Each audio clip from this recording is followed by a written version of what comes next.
Welcome. अस्वाद good टेस्टमध्ये आपले खूप खूप स्वागत आहे. आज नवीन रेसिपी घेऊन आले आहे, डाळ बटाटा. तर तुम्हाला जशी दिसती तशीच टेस्टला ही अप्रतिम आहे. प्रवासात तुम्ही नक्की ह्या रेसिपीचा यूज करू शकता. तर चला मग वेळ न घालवता मस्त अशा रेसिपीला सुरुवात करू. 1 कप तूर डाळ घेतलेली आहे, 5 छोटे बटाटे घेतलेले आहे आणि 1 टमाटर. तूर डाळ कुकरमध्ये घालत आहे. प्रथम तूर डाळ घातली आहे. स्वच्छ धुतलेले 5 बटाटे टाकले आहेत आणि टोमॅटो कट करून टाकणार आहे. एका टमाट्याचे 4 भाग केले आहेत, ते टाकले. करेक्ट 1 ग्लास पाणी घालायचं आहे. जास्त पाणी घालायचं नाही, कारण आपल्याला सुकी भाजी करायची आहे. जास्त पाणी केलं तर आपल्याला तेवढं पाणी यूज करता येणार नाही, आपली वेस्ट होईल. त्यामुळे मोजकंच पाणी घालायचं आहे. 1 ते 1.5 ग्लास, हा अर्धा ग्लास. त्यातच थोडीशी आपल्याला हळद घालायची आहे. मस्त असा कलर येतो डाळीला आपल्याला करते वेळेस. थोडीशी हळद घातलेली आहे आणि हे असं कुकरनं थोडंसं मी एकत्र करून घेत आहे फिरवून. आणि आता आपण टोपण लावून घेऊया. आता आपण वरणाला 3 ते 4 शिट्ट्या काढतात. ह्याची फक्त 2 शिट्ट्या काढायच्या आहेत आपल्याला. सुरू केलेलं आहे फास्ट गॅसवर. 2 शिट्ट्या काढून घ्यायच्या आहेत. अशा प्रकारे 1 शिट्टी झाली आहे. 2 शिट्ट्या झाल्या आहेत. आता मी कुकर बंद करते. कुकर थंड झाला आहे. पाहू शकता किती सुंदर आपलं सारण शिजलं गेलेलं आहे. आता मी बटाटे बाहेर काढून साल काढून घेते. पाहू शकता एक बटाटा काढून घेत आहे. अशा प्रकारे बटाटे सोलून घेतलेले आहेत. अतिशय मोठी अशी खाप करून घ्यायचे आहेत. अशा प्रकारे मी एका बटाट्याचे फक्त 4 भाग करत आहे. आपल्याला शक्यतो मोठाडच खाप करायची आहे. एकंदर आता मी सर्व बटाट्याची करून घेते. प्रकारे पूर्ण बटाट्याची खाप करून घेतले आहेत. छोटासा कांदा मी कट करत आहे. अतिशय बारीक असा कट करायचा आहे फोडणीसाठी आपल्याला. 2 कांदे मी कट करून घेणार आहे अशा प्रकारे बारीक कंडिशनमध्ये. अर्धा टमाटरच यूज करायचा आहे आपल्याला. 1 टमाटर तर आपण उकडून घेतलेला आहे. फोडणीसाठी फक्त अर्धा टमाटर मी कट करत आहे. ते फक्त बारीक कंडिशनमध्ये आपल्याला कट करून घ्यायचं आहे. 5-6 लसूण पाकळ्या आणि अर्धा इंच आले. खास करून मी उकळात कुटत आहे, मस्त टेस्ट येते. बारीक पेस्ट करून घ्यायची आहे आपल्याला. मस्त अशी बारीक पेस्ट केलेली आहे. सुरू केलेलं आहे. कढई ठेवलेलं आहे. कढईत तेल मोजकंच घालायचं आहे, जास्त घालायचं नाही. मी फक्त छोटे 2 माप तेल घातलेलं आहे. तेल कडकड झाले की मोहरी घालायची आहे. अर्धा चमचा मोहरी घातलेली आहे आणि मोहरी तडतड झाली की अर्धा चमचा जिरे घालायचं आहे.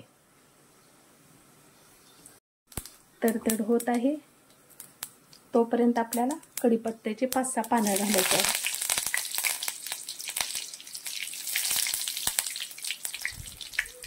आता आपल्याला फोडणीसाठी कट केलेला कांदा घालायचा आहे आणि टमाटर. मस्त असं एकत्र करून आपल्याला तळून घ्यायचं आहे.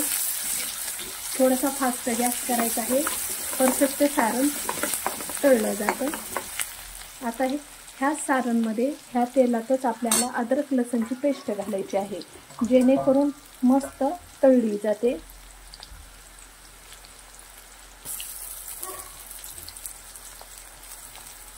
खूप मस्त फ्लेवर येतो भाजीला.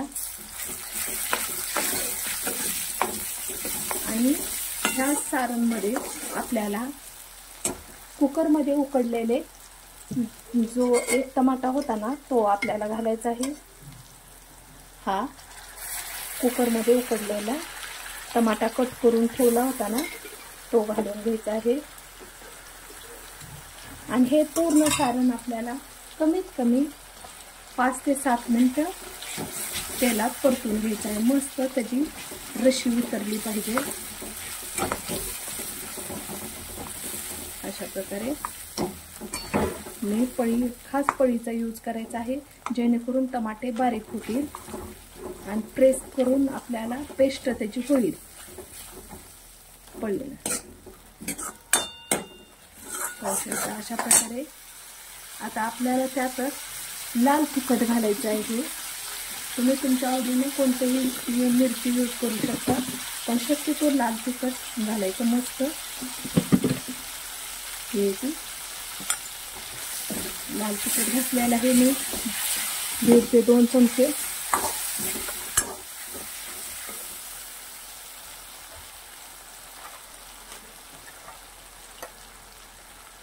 हळद घालायची आहे चिमटभर. परत चवीनुसार मीठ घालायचं आहे.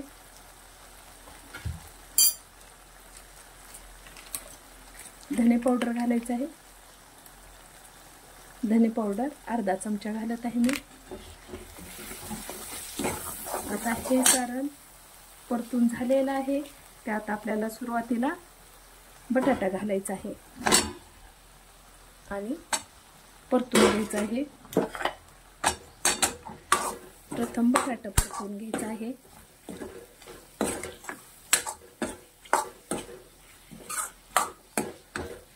बटाटा झालेला आहे. 2 मिनिटं आहे तसेच ठेवायचं आहे. हिंग घालत आहे मी. थोडंसं हिंग घालायचं आहे. आणि आता कुकरमधलं आपल्याला सारण घालायचं आहे. अशा प्रकारे पूर्ण सारण घातलेलं आहे आणि हे पूर्ण आता एकत्र आपल्याला करून घ्यायचं आहे. पाहू शकता मस्त अशी आपली भाजी दिसत आहे. आता आहे त्या कंडिशनमध्ये आपल्याला 2 मिनिटं उकळू द्यायचं आहे. थोडीशी आपण कस्तुरी मेथी घालूया मस्त, किंवा कोथिंबीर थोडी घाला. जर तुम्हाला चपातीवर घेऊन जायचं असेल तर तुम्ही हे पाणी सुकवू शकता. आणि जर तुम्हाला पाण्याची भाजी करायला न्यायची असेल तर तुम्ही अशा प्रकारची भाजी घेऊ शकता. दोन्ही भाजी तुम्हाला ह्याच्यात करता येतील. तर 2 मिनिटं आहे त्या कंडिशनमध्ये मी उकळू देणार आहे. अशा कंडिशनमध्ये 2 मिनिटं ठेवणार आहे. 2 मिनिटं झाले. पाहू शकता कशी कंडिशन झालेली आहे आपल्या भाजीची. मस्त अशी भाजी झालेली आहे. तुम्हाला जर सुक्की आणखीन करायची असेल तर पाणी आटवू शकता, आणि तुम्हाला लावून खायची करायची असेल तर अशाच कंडिशनमध्ये ठेवू शकता. पाहू शकता किती सुंदर भाजी झालेली आहे. भन्नाट चव देणारी आहे. टिफिनसाठी एकदम परफेक्ट ही डाळ बटाट्याची रेसिपी आहे. तर आता मी गॅस बंद करते. एक प्लेट घेतलेली आहे. पाहू शकता प्रवासासाठी टिफिनसाठी एकदम भन्नाट अशी ही डाळ बटाट्याची भाजी आहे. तुम्ही एकदा नक्की ट्राय करा. खूप टेस्टेड आहे आणि घरातल्या अगदी मोजक्या शकता अशा प्रकारे मस्त चव देणारी आपली डाळ बटाट्याची रेसिपी तयार झालेली आहे. किती दिसता क्षणी सुंदर दिसत आहे. चपातीसोबत, भाकरीसोबत, पुरीसोबत, तुम्ही कशासोबत ही मस्त ही खाऊ शकता. अशी ही रेसिपी आहे. तुम्हाला ही रेसिपी कशी वाटली ती कमेंट बॉक्समध्ये लिहून पाठवा. अगदी थोडी जरी आवडली तर लाईक, शेअर, सबस्क्राईब करायला विसरू नका. अशाच नवीन रेसिपीसोबत पुन्हा भेटूया. Bye, take care.